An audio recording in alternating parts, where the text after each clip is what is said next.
Oh, thank you. Thank you, Monsieur Sherlock Holmes. La radiodiffusion télévision française vous présente Les enquêtes de Sherlock Holmes, une production de Maurice Renaud réalisée par Abder Isker d'après l'œuvre de Sir Arthur Conan Doyle. Ce soir, le pince-nez en or. Ici Maurice Renaud. Bonsoir mesdames, bonsoir mesdemoiselles, bonsoir messieurs.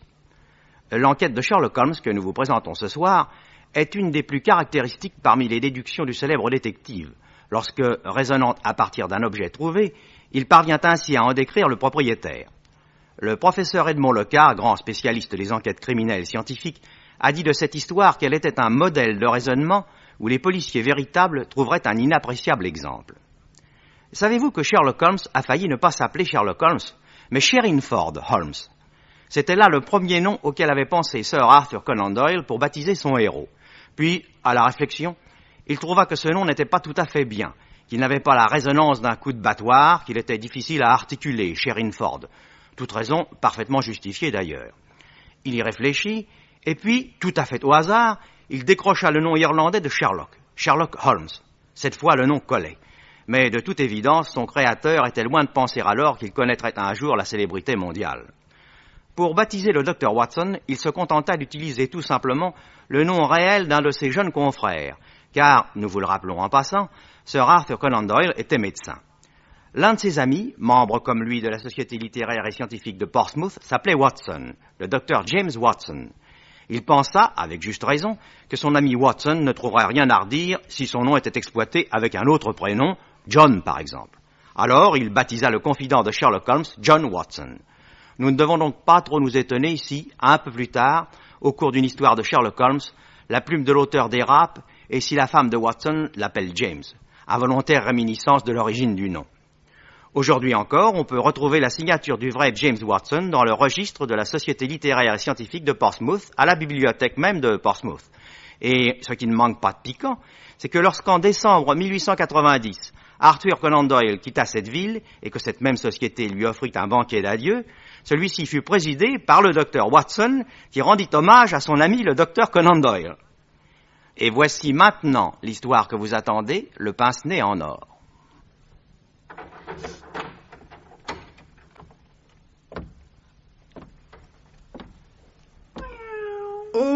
Pussycat. Bonjour, mon Pussycat. Mais oui, tu es beau. Oh, le beau chat. Oh, mais il a attrapé un vilain rat, ce petit chat. Oh, comme c'est bien. Allez, pousse-toi que je prenne du charbon.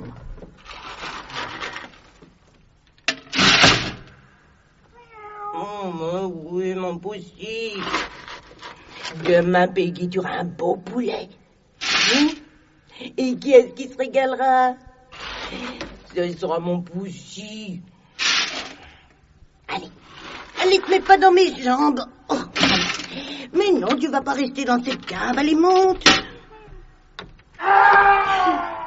Quoi? Qu'est-ce que c'est? Qui est-ce qui a crié comme ça?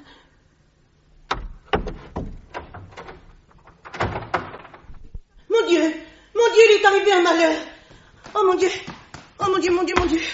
Monsieur Smith, c'est vous qui avez crié? Oui, c'est lui. Venez vite, Peggy. Dans le bureau. Il est malade? Regardez. Monsieur Smith. Quelqu'un lui a enfoncé un couteau dans la gorge. Oh, c'est pas Dieu possible. Il est mort. Ah non, il respire encore un peu. Il faut faire quelque chose. Allez chercher de l'eau, vite. Dans l'état où il est, qu'est-ce que l'eau y fera? Oh, il a bougé. On dirait qu'il veut parler. Oh, vous inquiétez pas, monsieur Smith. Je vais courir chercher le docteur. Quoi? Le professeur, c'était elle. Oh, mon Dieu, il est mort. Monsieur le professeur, on a assassiné monsieur Smith. Bonsoir mes chers amis, c'est le docteur Watson qui vous parle. Oui, c'est ainsi qu'a commencé cette étrange affaire du pince-nez en or. Cette affaire dans laquelle mon ami Sherlock Holmes devait nous montrer une fois de plus son extraordinaire talent. C'était en novembre 1894. Le crime avait eu lieu vers midi et c'est à 11h du soir qu'on vint nous l'apprendre. Vous entendez, Watson, cette pluie? Oui. Le feu s'est éteint. Je commence à avoir froid. Je vais me coucher. Et vous, Holmes? Non. Tant que ce parchemin, qui doit dater du temps de Richard II, ne m'aura pas livré son scrème. C'est un palimpseste? Oui. Je voudrais bien savoir ce qu'il y a écrit là-dessous. Au fond, dans la vie, vous n'êtes intéressé que par les choses qu'on vous cache. Oui, c'est vrai, je suis curieux comme une vieille fille. Voilà pourquoi vous vous êtes fait détective. Tiens. Et qui peut sonner à cette heure-ci? Je vais voir.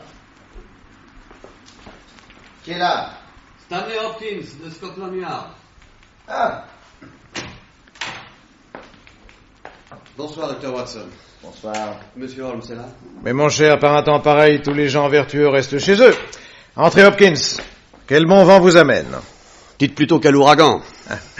Asseyez-vous. Prenez un cigare. Merci. Et pendant que nous vous faisons une tasse de thé, dites-moi en quoi je peux vous être utile. Ah, si vous saviez, monsieur Holmes, j'ai eu une après-midi plutôt agitée. Peut-être dans les journaux du soir avez-vous lu quelque chose sur l'affaire de Yoxley? Non. Non, passé le XIVe siècle, je ne sais plus rien. Il s'agit d'un crime qui a été commis dans le Kent, à 10 km de Chatham et à 5 km de la voie ferrée. J'ai été averti à 3 heures, j'étais là-bas à 5 heures, j'ai fait mon enquête, de retour à Charing Cross, par le dernier train, j'ai sauté dans un cab et me voici. Ce qui laisse supposer que vous ne voyez pas très clair dans cette affaire. Ah, c'est-à-dire que j'y perds complètement mon latin. Et si vous vouliez bien m'aider, un peu de feu. Merci. Voilà. Figurez-vous qu'à l'endroit que je viens de vous indiquer, une maison de campagne appelée Yoxley Old Place a été achetée il y a 5 ans par un vieux monsieur infirme, le professeur Coram. Professeur de quoi? C'est le grand spécialiste des documents religieux trouvés dans les monastères coptes de Syrie et d'Égypte. Il est paralysé et on le transporte de son lit à un fauteuil roulant qu'on pousse quelquefois jusqu'à son bureau, qui est au rez-de-chaussée, comme sa chambre. D'ailleurs, toute la maison est de plein pied.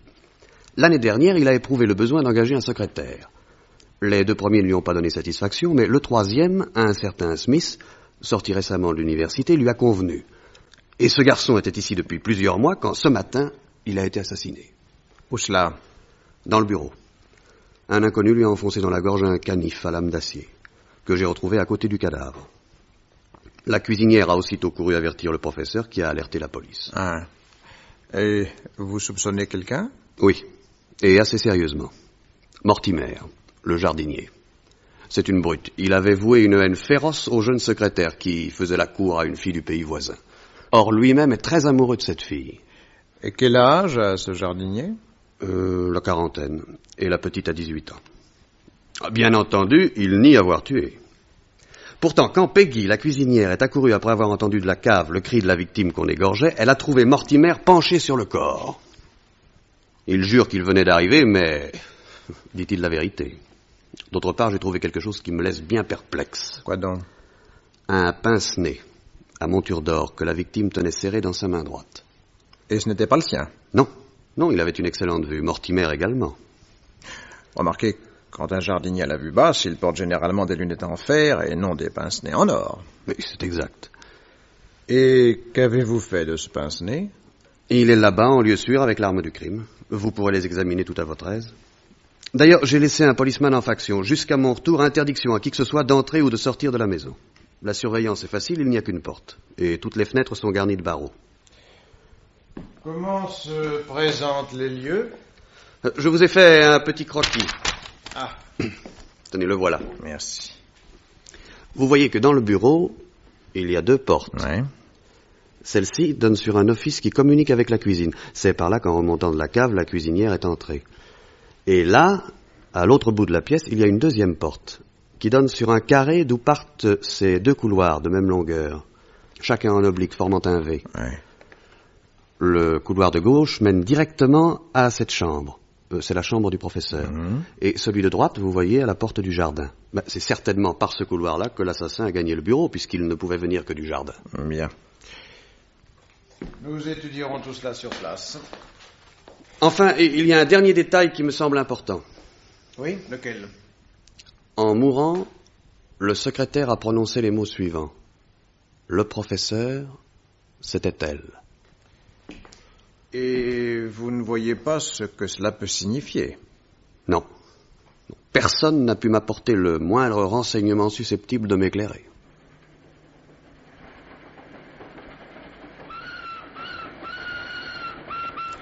Le lendemain, nous prenions le premier train pour le Kent. Nous vîmes le jour se lever sur les marais lugubres de la Tamise et nous descendîmes dans une petite gare située à quelques kilomètres de Chatham.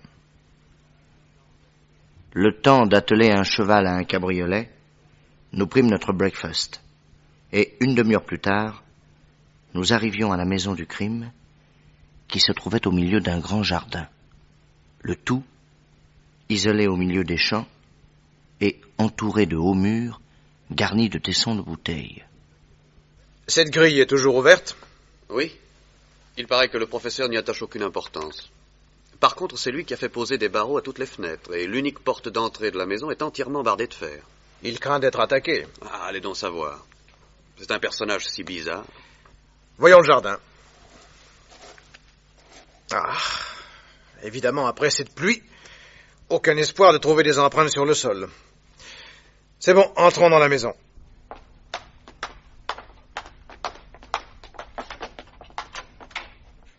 Salut, chef. Alors, Whitson, quoi de neuf? Oh, rien, chef. Depuis votre départ, personne n'est entré ni sorti. J'ai pas bougé d'ici. Vous ne vous êtes pas endormi, j'espère. De toute façon, le jardinier m'en aurait empêché. Pourquoi? Il a passé la nuit assis par terre dans ce couloir à gémir ou à chanter. Regardez-le. Maintenant, il s'est allongé par terre et il dort. Et entre nous, je crois que cette histoire lui a détraqué la cervelle. Dites-moi, Hopkins, hier soir, quand vous l'avez interrogé, il vous a donné l'impression d'être normal? Ce n'est certainement pas un garçon très équilibré. Qu'est-ce que c'est qui est là? Ah, c'est Peggy, la cuisinière. Approchez, madame. Approchez. Qu'est-ce qu'il fait à dormir ici par terre, ce vaurien? Ne vous occupez pas, venez puisqu'on vous appelle. Messieurs? On m'a dit, madame, que vous étiez dans la cave quand vous avez entendu le cri de la victime. Oui, monsieur. Je suis remonté tout de suite, sachant pas d'où ça venait. Et dans le bureau, vous avez trouvé le jardinier penché sur le blessé? Oui, monsieur. Je me suis laissé dire que ce Mortimer n'entretenait pas des relations très cordiales avec ce pauvre monsieur Smith. Oui. Même que j'ai oublié de dire à monsieur l'inspecteur qu'avant-hier, il y a eu une dispute entre deux.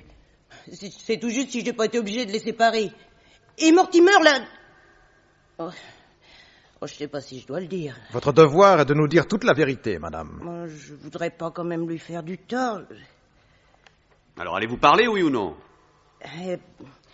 Eh ben, Mortimer a menacé monsieur Smith de lui faire son affaire s'il continue à courir après la petite Rosie. Ah.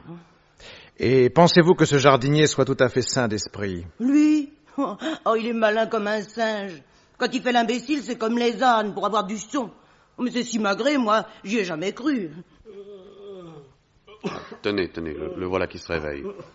Allez, levez-vous. J'ai bien dormi. Raison de plus pour répondre clairement à nos questions. Quelle question? Au sujet de l'assassinat de monsieur Smith. Ah oui.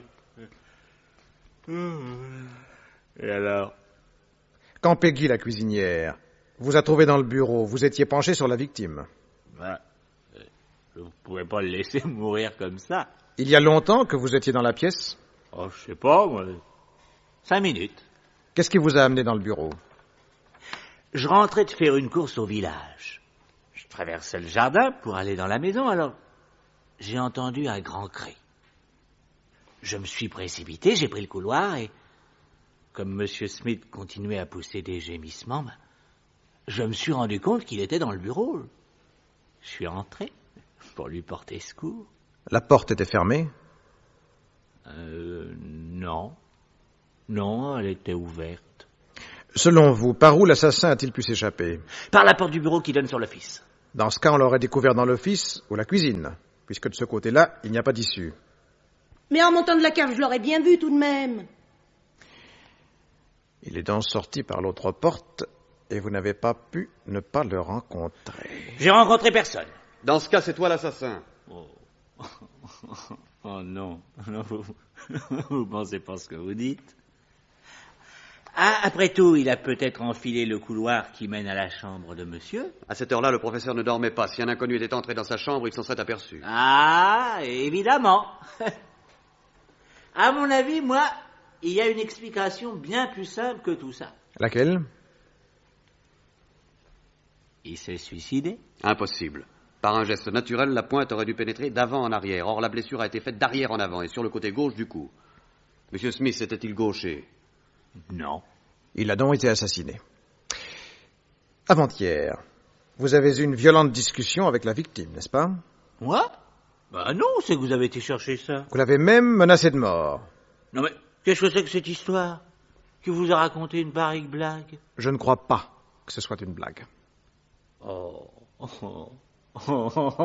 j'ai compris, hein? C'est Peggy, hein? C'est toi, Peggy, hein? Menteuse! J'ai dit la vérité. Elle est folle, monsieur l'inspecteur. Elle est folle et elle veut ma peau. Moi, j'en mets de la vie. C'est parce que j'ai pas voulu me marier avec elle. Alors elle raconte sur moi les pires saletés, uniquement pour se venger. Regardez-la. Allons, à vous. Mais à vous. C'est vrai, Peggy? Oh, mais c'est lui qui est fou. Est-ce que je vous ai raconté sur ce qu'il a dit hier? C'est vrai. C'est faux. C'est vrai. Taisez-vous tous les deux. Nous reviendrons sur tout cela tout à l'heure. En attendant, allons visiter le bureau.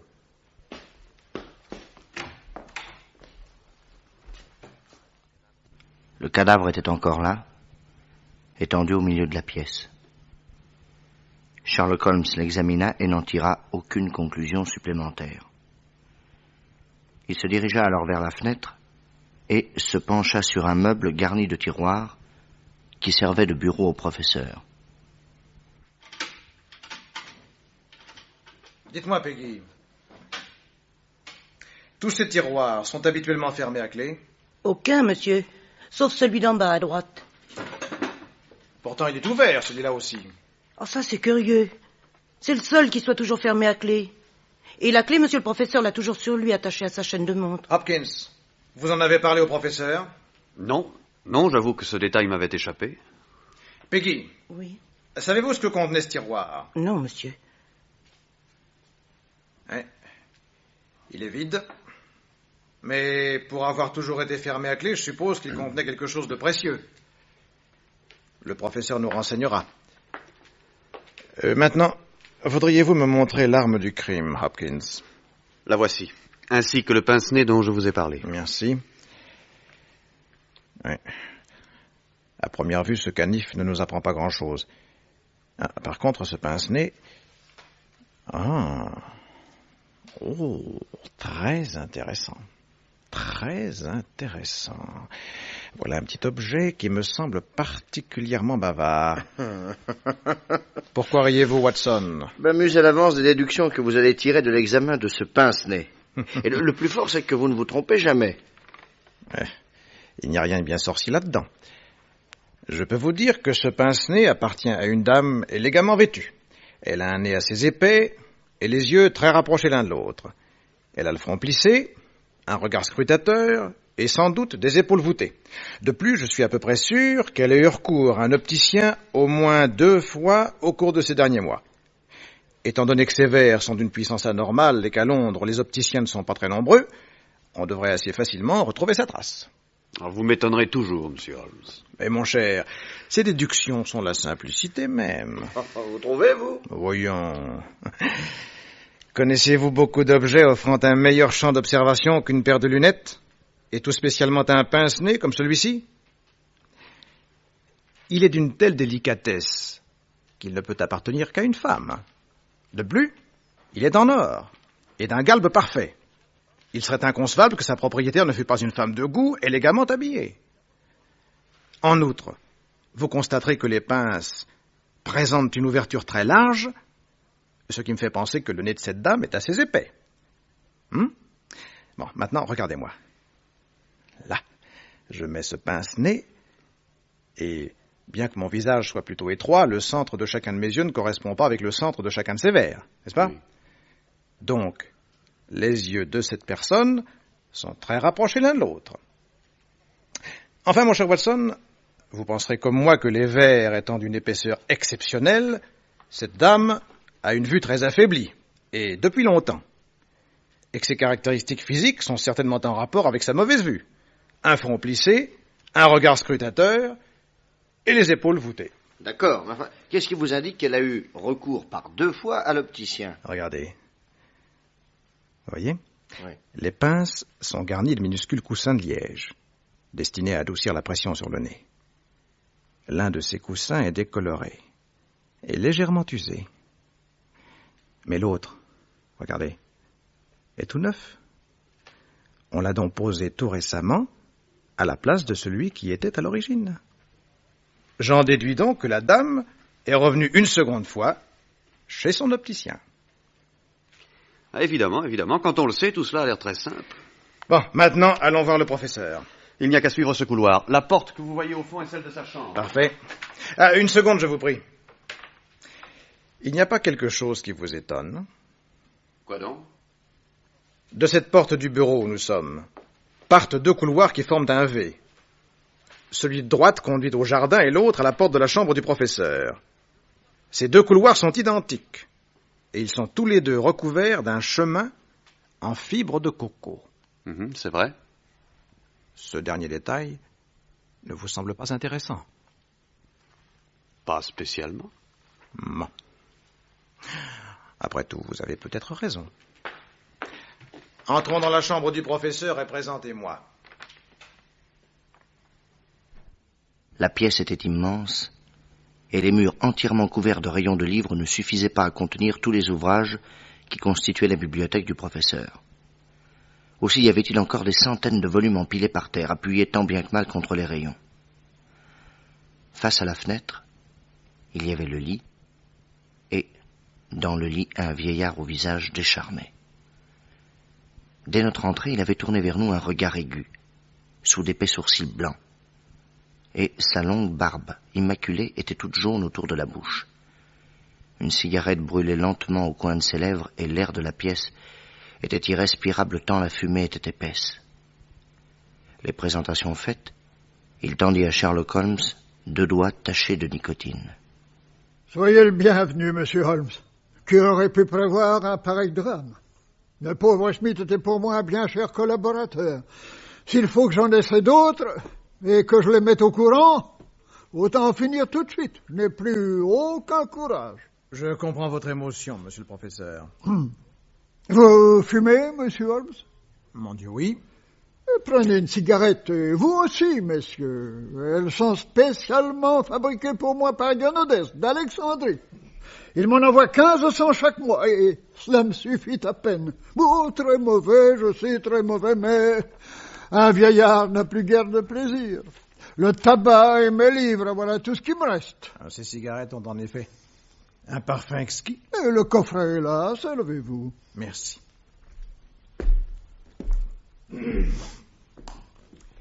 Monsieur le professeur, avez-vous une opinion sur la mort de votre secrétaire? Aucune, hélas. Il vivait ici avec nous en toute tranquillité, et il semblait heureux. On m'a parlé d'une rivalité existant entre lui et votre jardinier au sujet d'une certaine Rosie. Oui, je sais. Il fallait bien que jeunesse se passe. Et comme mon vieux Mortimer l'a vu courtiser cette petite, il en a beaucoup souffert. Eh oui, l'été de la Saint-Martin. On a beau avoir 45 ans, le cœur parfois reste tristement jeune. Croyez-vous Mortimer capable d'avoir tué M. Smith par vengeance? Oh, un homme comme lui ne peut tuer que les pucerons qui courent sur les roses. Eh, j'en suis moins certain que vous. Autre chose. Vous connaissez les dernières paroles qu'a prononcées ce pauvre Smith? Mais hier, ce monsieur me les a rapportées, mais je ne m'en souviens plus très bien. Il a dit exactement ceci. Le professeur, c'était elle. Pour moi, ces mots n'ont aucun sens, monsieur Holmes. Et je suis sûr que Peggy les a mal compris. Mortimer les a-t-il confirmés? Non, il a entendu la victime murmurer quelque chose, c'est tout. Et que pensez-vous de ce pince-nez qu'on a trouvé dans la main du cadavre?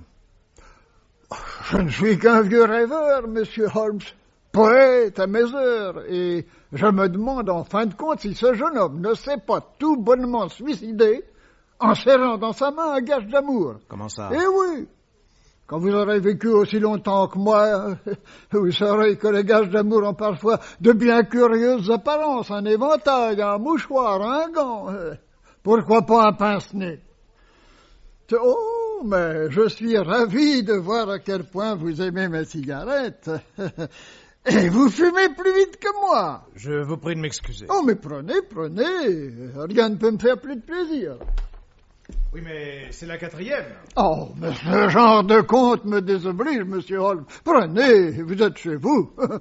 Mais asseyez-vous donc. Non, merci. Non. Dites-moi, monsieur le professeur, il paraît que les tiroirs de votre bureau ne sont jamais fermés à clé. C'est exact. Sauf un, celui du bas à droite. Qui a pu vous dire une chose pareille? Peggy? Mais pourquoi a-t-elle inventé cela? Je n'ai jamais fermé aucun tiroir et mon bureau pas plus celui-là qu'un autre. Vous permettez que je l'appelle? Mettriez-vous ma parole en doute? Ah, vous écoutez aux portes, Peggy. Mais c'est très vilain, ça.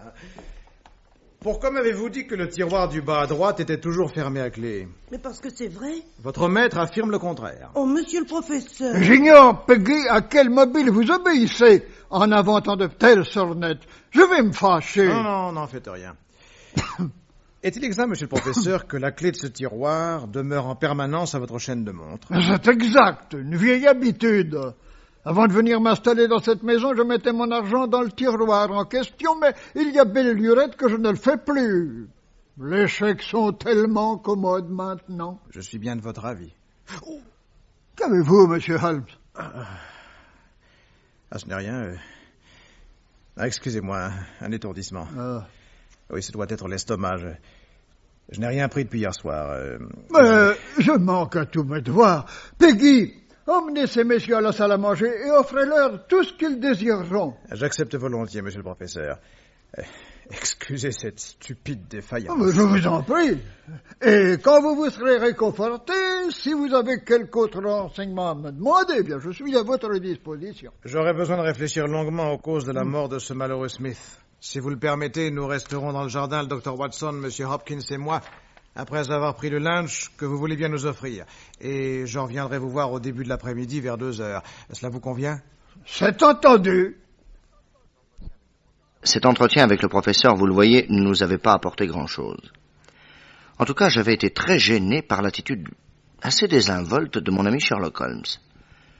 Lui qui avait reçu une éducation parfaite, comment avait-il pu fumer coup sur coup 5 ou 6 des cigarettes du professeur sans y mettre la moindre discrétion? Et surtout, comment avait-il osé, tout en allant et venant à travers la pièce, jeter ses cendres par terre dans un coin?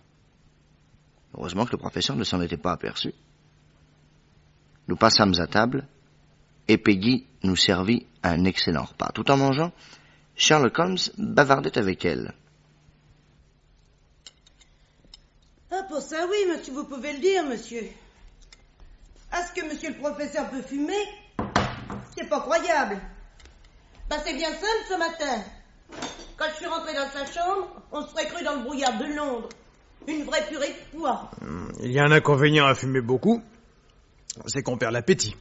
Eh ben, c'est pas le cas de monsieur le professeur. Même à croire que toutes ces émotions, ça l'a plutôt creusé. Hier soir, il m'a demandé des œufs, du jambon et du rôti. Et pour midi, il m'a commandé 2 côtelettes. C'est peut-être bien ce qu'on appelle la boulimie des vieillards. Peut-être. Après le repas, Sherlock Holmes et moi, nous allâmes flâner dans le jardin, tandis que Hopkins descendait au village pour vérifier les bruits qui circulaient sur une étrangère que des enfants auraient vue la veille au matin sur la route de Chatham. Il revint vers 2h et il nous confirma que la femme en question correspondait exactement au signalement que Sherlock Holmes avait supposé. Je vous remercie, Hopkins. Peggy! Monsieur? Hier matin, Monsieur Smith est-il sorti? Oui, monsieur. À quelle heure est-il rentré? 1 demi-heure environ avant de se faire tuer. Bon. Messieurs, il est 2h. Allons, si vous le voulez bien, rendre visite au maître de la maison.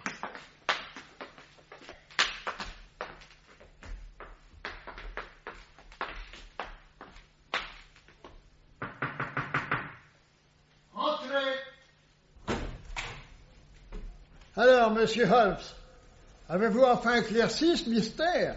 Puis-je me permettre de prendre une de vos délicieuses cigarettes? Mais volontiers, voici le coffret.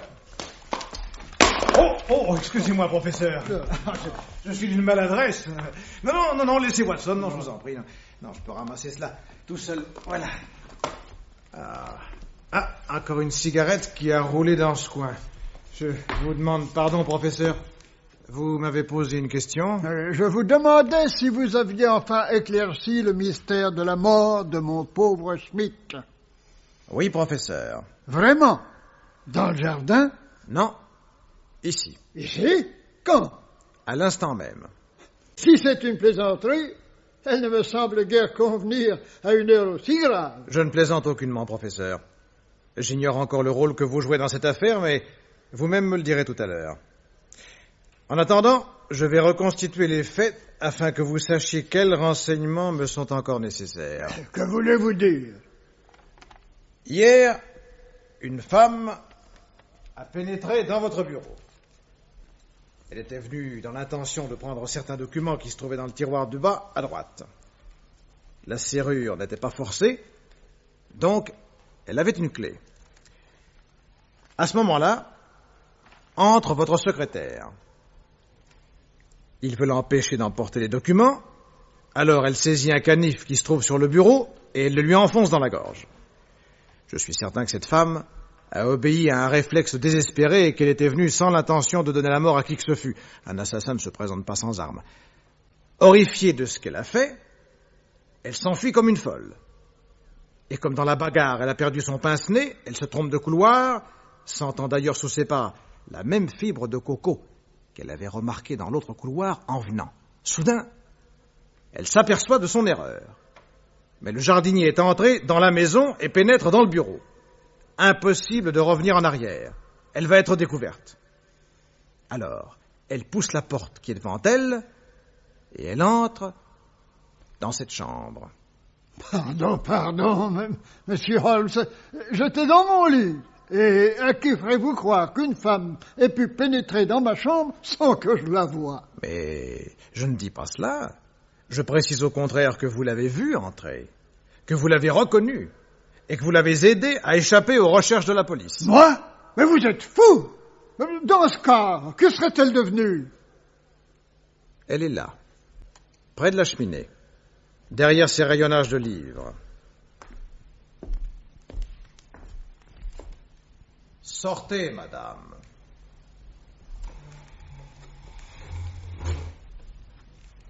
Me voici. Oh, c'est extraordinaire. C'est incroyable. C'est moi qui ai tué. Je suis à votre disposition, monsieur. Vous avez entendu l'exposé que je viens de faire au professeur? Oui. Il est exact en tout point. Je n'ai pas voulu tuer, et je sais que vous me croyez. Je suis la femme du professeur Coram. Quand nous nous sommes mariés, il avait 50 ans. Et moi, j'étais une jeune fille naïve. Cela se passait en Russie, à l'université. Dieu te bénisse, Anna. Nous étions des révolutionnaires, lui, moi et beaucoup d'autres. Un soir, dans une rixe, nous avons tué un officier de police. Alors, pour sauver sa vie et toucher la forte somme, cet individu nous a vendus. Certains d'entre nous ont été exécutés et d'autres renvoyés en Sibérie. Lui est venu s'établir ici, fuyant notre vengeance qu'il savait toujours possible. Or, monsieur Holmes, j'ai été déporté en Sibérie avec le seul homme que j'ai jamais aimé. Alexis a le cœur noble, une grande sensibilité, il déteste la violence. Il n'est pas révolutionnaire, et que de fois m'avait-il écrit pour que j'abandonne les rouges. Ces lettres, je les gardais, ainsi que le carnet sur lequel je notais au jour le jour mes sentiments à son égard et les oppositions de nos points de vue. Mon mari découvrit les lettres et mon carnet. Il me les vola. Et le jour où, parce qu'il était avec moi, Alexis fut arrêté, ce vieillard avait entre les mains de quoi faire libérer immédiatement l'homme que j'aimais, puisque ses écrits prouvaient combien il était ennemi de la Révolution. Mais sa jalousie l'emporta et il le laissa condamner. Je viens d'être libérée. Alexis, lui, est toujours là-bas, dans les mines de sel. J'ai recherché mon mari et j'ai découvert son refuge. Alors je n'eus qu'une idée, récupérer les lettres et les carnets. Seul capable d'innocenter Alexis. J'ai payé un jeune Anglais de l'université pour te servir de secrétaire, Grégor. C'est le second que tu as eu. Mon cas l'avait touché. Il a découvert où tu enfermais les documents. Il a pris l'empreinte de la serrure. J'ai fait faire une clé, mais il refusa de commettre le vol lui-même. Alors c'est vous qui êtes venu. Vous avez pris les papiers et vous refermiez le tiroir quand Smith a bondi sur vous. Oui.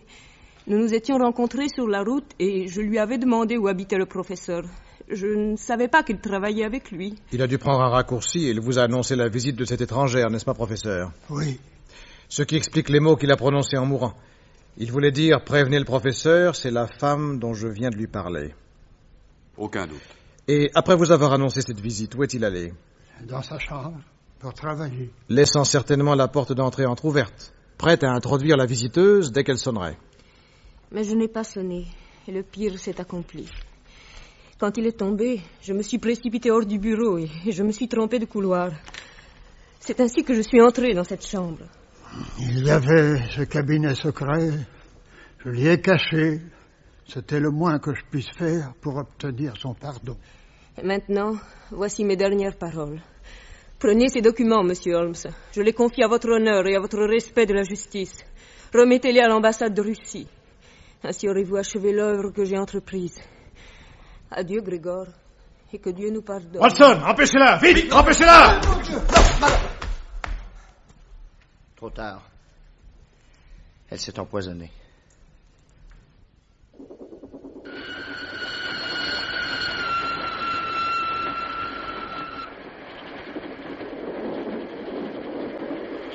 Une bien lamentable histoire, n'est-ce pas, Hopkins?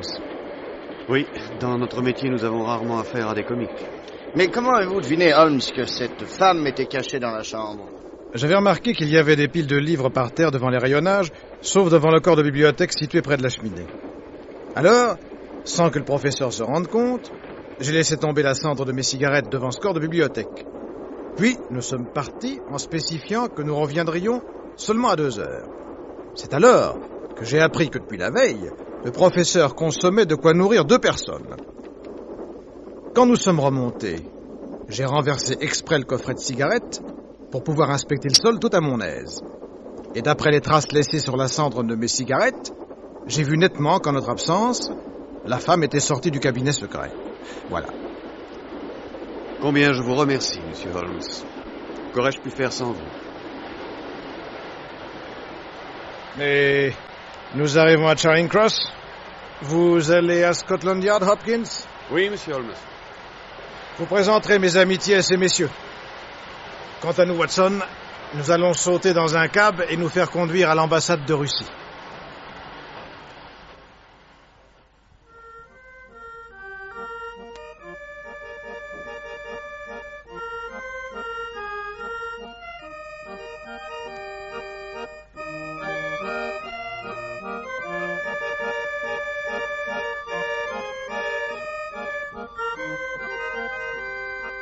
Dans la série Les enquêtes de Sherlock Holmes, vous venez d'entendre Le pince-nez en or, d'après la nouvelle de Sir Arthur Conan Doyle. C'est une production de Maurice Renaud, prise de son Pierre Choyot, bruitage Henri Saint-Georges, assistant de production Jacques Béraud, réalisation Abder Risker. Avec Maurice Ténac, Sherlock Holmes, Pierre Mondy, Dr.